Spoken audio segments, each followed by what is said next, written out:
You and I, we make this beloved circle whole. So come and join in. We've been waiting for you.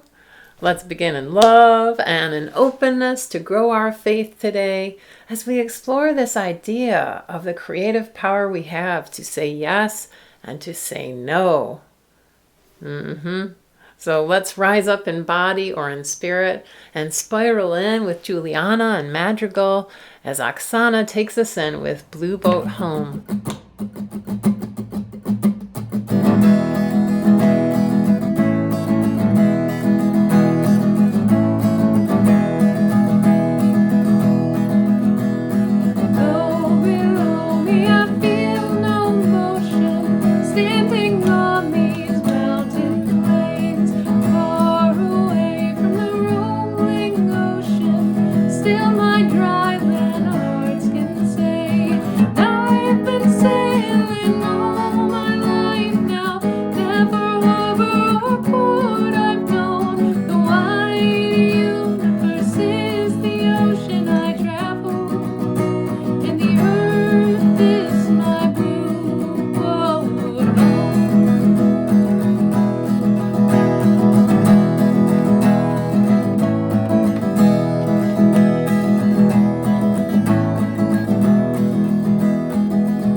And now let us join together to light the flame of our faith. And since Earth Day is coming up this week, I thought we would use Jess Williams' chalice that he made out of clay.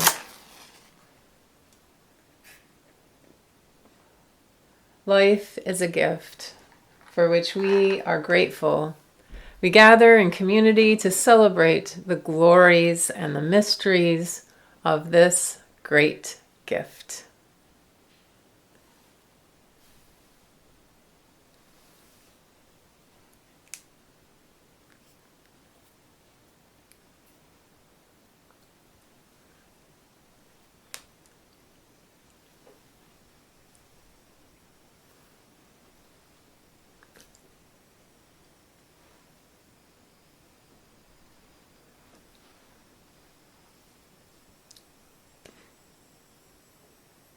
Today, for our caring awareness practice, we're going to be doing #home. Especially with Earth Day coming up, it's important to remember the places that we feel that sense of nourishment and resource in on this earth that we share. So let's just take a few deep breaths.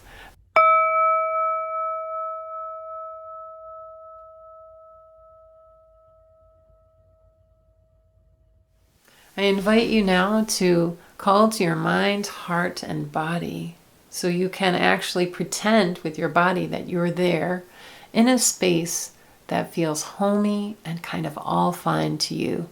So it could be a place where you've actually been. It could be a place that you create in your imagination that feels that sense of hominess or like all fine place.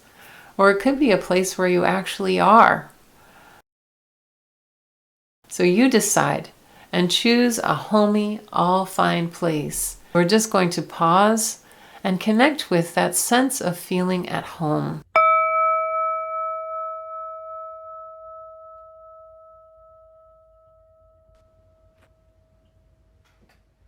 So notice in this all fine place, this homey place for you, who is there offering care, love, acceptance, or soothing for you? So it could be a pet or an animal. It could be an ancestor who's no longer alive. It could be a person in your family or friends. Who is there in that space that offers their love and support to you right now?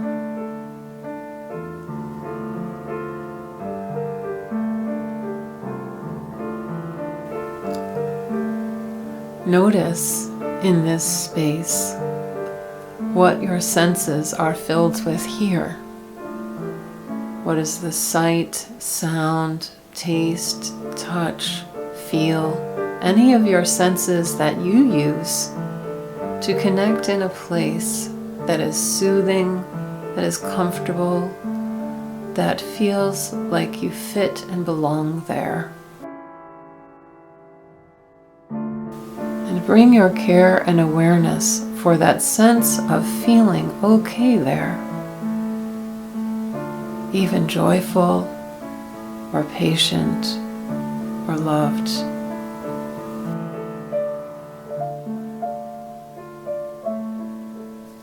And we return together and offer our gratitude for this refuge that we can have with us wherever we go.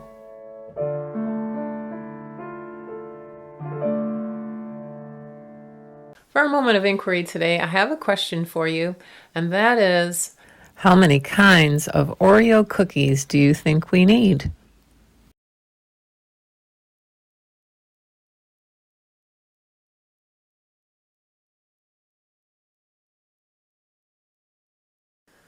Well, to share with you about this, I went to the store and took some pictures of the different kinds of Oreo cookies that there are. When I was a kid, there was only one kind of Oreo cookie. And now there are like a million different flavors of everything. We have the gluten-free, the chocolate hazelnut, the Java chip, the white fudge chocolate covered bites. Wait a minute, is that? I think that is. That's Oreos shaped in the form of a record? Okay. There's mint flavored creams. There's mega stuffed family size. There's fudge covered Oreo bites. And party size. And Oreo thins. And Oreo mint thins. And Oreo chocolate thins. And golden Oreos family size. And dark chocolate Oreos. And birthday cake Oreos. And peanut butter Oreos. And carrot cake Oreos. And caramel coconut Oreos. And chocolate peanut butter pie Oreos. And double stuff. And chocolate marshmallow Oreos. And chocolate flavored cream Oreos. And lemon flavored cream Oreos. And Oreo thins, golden. And the fudge covered Oreos. And the fudge covered Oreos that are mint. And the fudge covered regular Oreos. And last but not least, the NBA Dynasty Oreos that are in different shapes on the front. But I guess the question that it leaves me is, do we really need all of the things that we have and all the ways we have them? Do you know what I'm saying? I remember once talking to my aunt, and asking her about what it was like to go to a market or a shop in Peru where she was living. And she shared with me, kind of laughing, that really there's like 3 kinds of cereals that are available where she was living. And it was a great reminder that necessity is the mother of invention, and oftentimes our creative power can overfunction in ways that maybe aren't so healthy for the planet. Here is a story about just this thing of wanting more and having more complex things than maybe we would really want. Victoria's going to share it with us. It's called The Doty, and it's one of my favorites. Here she is. Once there lived a guru, a great spiritual teacher, and his student near a village. They spent the hours praying and meditating in a tiny hut with just a dirt floor with a few straw mats for sleep. They ate only what food the villagers offered them. One day the teacher beckoned his disciple. "My son, I am leaving on a pilgrimage and will be gone for a couple of years. Remember all that I have taught you. Attend to the villagers' spiritual needs and help when you can. Above all else, strive to live a simple life." The disciple touched his teacher's feet and made a promise to do so. Pleased by the young man's vow and devotion, the guru blessed him and left. A day later the young man washed his spare dhoti, an unstitched white cloth that men and boys wear, and hung it to dry outside the hut. After his morning prayers he set out to the village to beg for food. When he returned, his spare dhoti was torn. "Oh no! The rats have ruined my dhoti. I'll have to beg for another one." The next day the village elder gave him not just a new dhoti, but a silk one. Then the young man decided to get a cat to protect his new dhoti. Then he decided to get a cow to feed the cat. The young man also grew grain and straw. He built a barn to hold them. He was able to sell the grain and make enough money to buy a house and even get married. Over 2 years later, the guru returned to where the hut used to be. When the guru arrived, the guru found the student and asked, "What has happened here?" And the student replied, "Well, it all started when I got this new dhoti and needed to keep the rats away from it, and the kneading hasn't stopped from there." Frowning, the guru replied, "Son, it seems you have joined the ways of the world and forgotten that your simple life was rich in time and peace. Yes, you are a wealthy man now, but so busy your heart is starving. Is contentment the thing you will try to buy next?"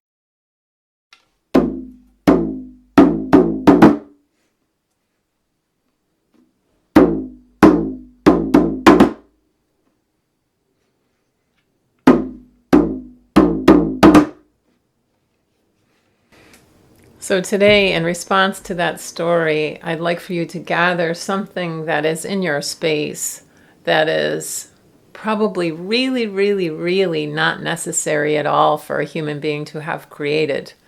So I'm going to put on some music and I'm going to ask us to make kind of a shared altar of things that are unnecessary in terms of the use of our creative power as human beings to create it. Okay, here we go.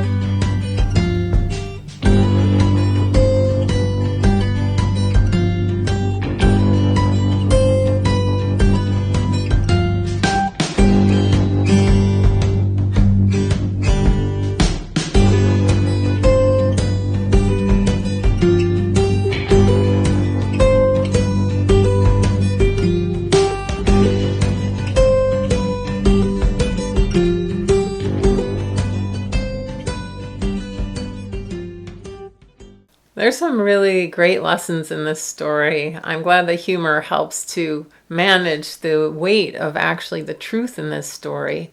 But one thing for me is that people's idea of what they need can be corrupt, right? So this person who thinks that they need more and more and more and more, that their sense of what is needed is kind of corrupt by this system of having to protect all the stuff that they have, right? So the wisdom of the story would be to make sure you check what you think you need before acquiring something new. The second thing is quantity over quality is kind of what's valued in the story by the man, and then he learns differently that he's no more better off, right, when his teacher returns. But it's true also in our culture today as people of faith that we see this acted out all the time in our own lives and in the lives around us, that people are craving for that quantity, more of quantity, this thing and that thing and the better thing, and not so much focusing on taking that mindful pause backwards and really looking at what is really needed, not what is wanted, or the more of something as if it would make us happier, better, or more awesome people or something. The third thing that's important, I think, especially if you're younger, is that oftentimes we associate being said no or being told no as something bad, right? If our parents say no to this or no to that. But what I'd like for you to do is to consider the fact that sometimes when we say no or other people say no to us, it's actually an act of faith. It's actually coming from a place of very strong values that someone says no. And when we talk about consent, whether we say yes, no, or maybe to something, it's important to really value that someone can say no to us if we ask for something that maybe they don't want to do, or maybe isn't very good for either the earth or for us, right? A very important thing that sometimes we can confuse people saying no to us as something really bad, and actually it could be an act of faith that they are living out their values. I would want someone to say no to me if they didn't want to do something that I was asking them to do and they really didn't want to do it, right?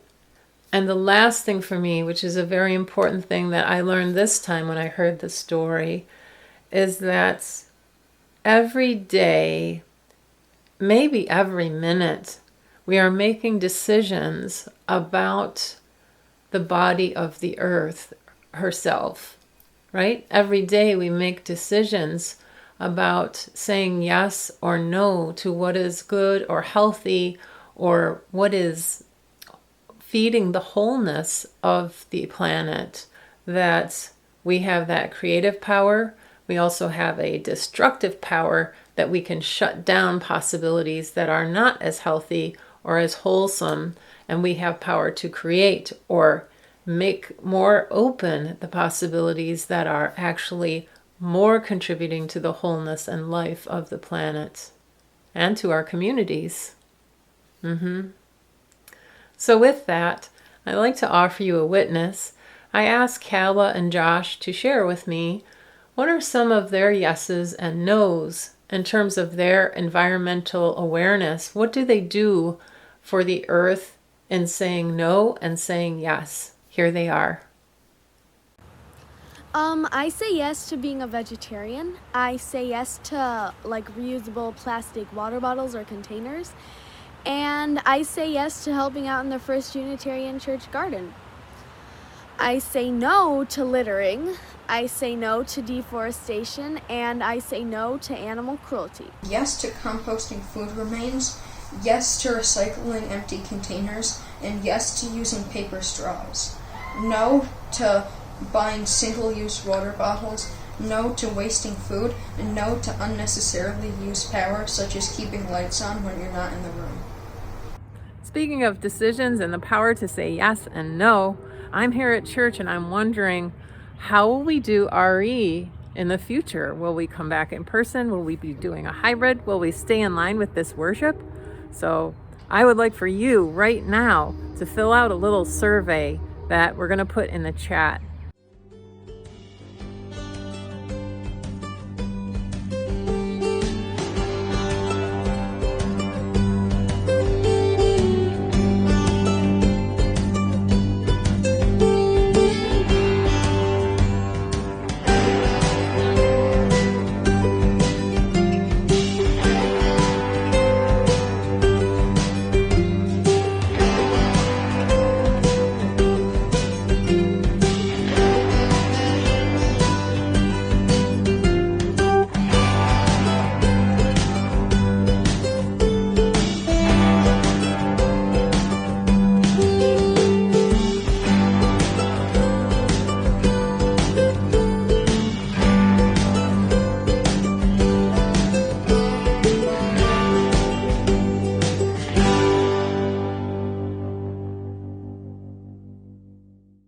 for our responsive affirmation, we have a very special one today.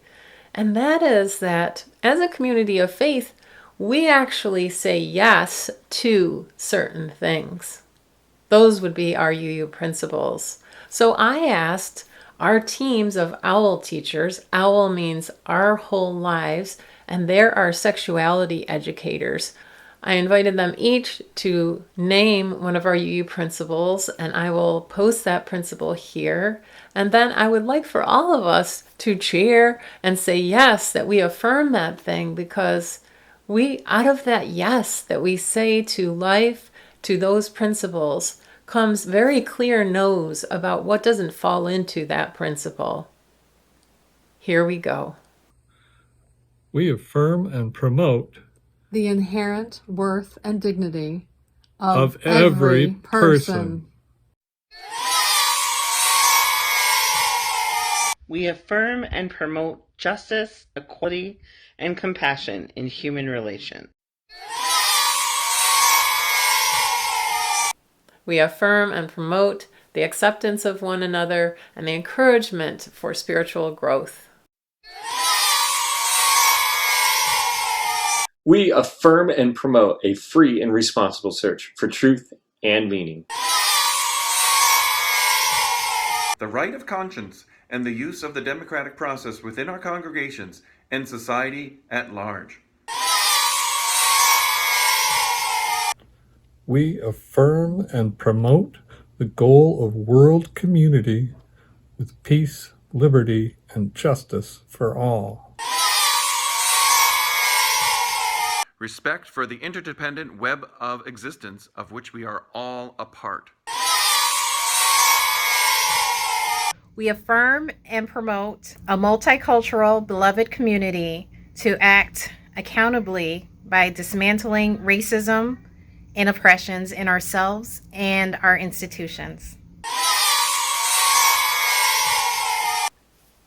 Great big love from church today. I hope you take with you your power to create possibilities where they're needed and to shut down and say no to possibilities when they are not needed, truly according to our UU values. Bye for now. I'll see you next time. Tis the gift to be simple, tis the gift to be free, tis the gift to come down where we ought to be. And when we find ourselves in a place just right, we'll be in the valley of love and delight.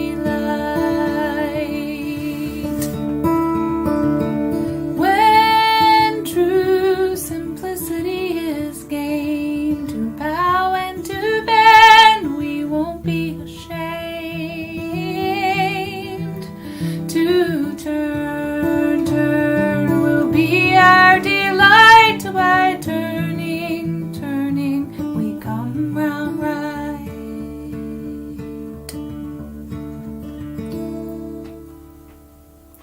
Tis the gift to be simple, tis the gift to be free, tis the gift to come down where we ought to be. And when we find ourselves in the place just right,